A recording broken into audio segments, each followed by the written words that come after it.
Баршаңызға сәлем достар, менің каналыма қош келдіңіздер. Бүгін сіздермен өте дәмді, жұмсақ болып шығатын кекстің рецептімен бөліскім келеді. Бар болғаны бір жұмыртқадан жасалынады және өте биік әрі жұмсақ болып шығады. Отбасыңыздағы барлық адамдар сүйіп жейтініне сенімдімін. Ең бастысы қолжетімді заттардан дайындалады. Бізге қажетті заттар: қант, ұн, сұйық май, айран, жұмыртқа, мейіз, қопсытқыш және тұз. Алдымен бір жұмыртқамызды ыдысымызға салып аламыз. Сосын оның үстінен шым тұзымызды салып, қантымызды қосамыз және барлығы бір келкі болғанша, жұмыртқамыз әппақ болғанша жақсылап миксерлейтін боламыз. Қант толықтай ерігенше миксерлейміз. Жұмыртқамыз қаншалықты әппақ болып, екеселенгенше, жақсылап миксерленсе, сонда біздің кексімізде өте жақсы ісініп шығатын болады. Ал енді осы жұмыртқаға айранымызды құямыз. Сосын сұйық майымызды үстіне құйып аламыз және жақсылап араластыратын боламыз бір келкі болғанша.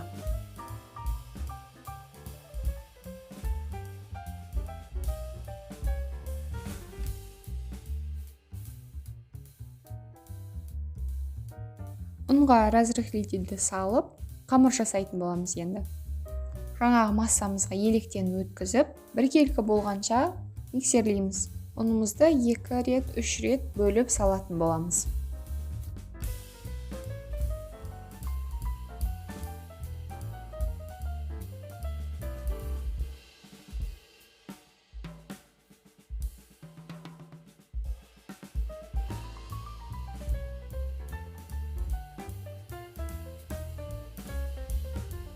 Кекстің қамыры дайын. Енді соңында мейізімізді жақсылап жуып алып, сосын салып араластыратын боламыз.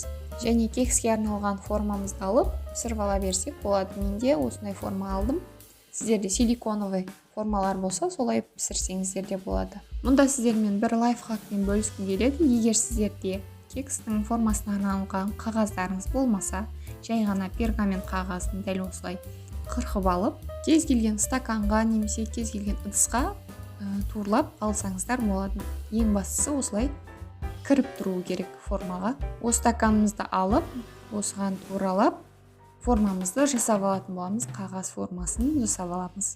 Қағазды өте қатты жақсылап үстіне қойып тұрып басып шықсаңыздар, өте әдемі кекске арналған форма шығатын болады. Түбін кішкене қаттырақ басып жібереміз, сонда өзінің формасын ұстап тұратын болады, қатты болып тұратын болады.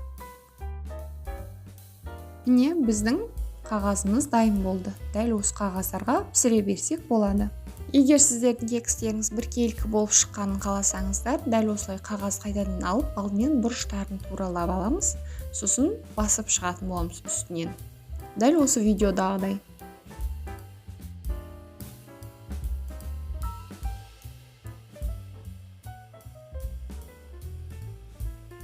Екінші қағазымыз да дайын болды. Сонымен қалғандарын да дәл осылай жасап аламыз да, кексімізді орналастырып, ішіне салып шығатын боламыз.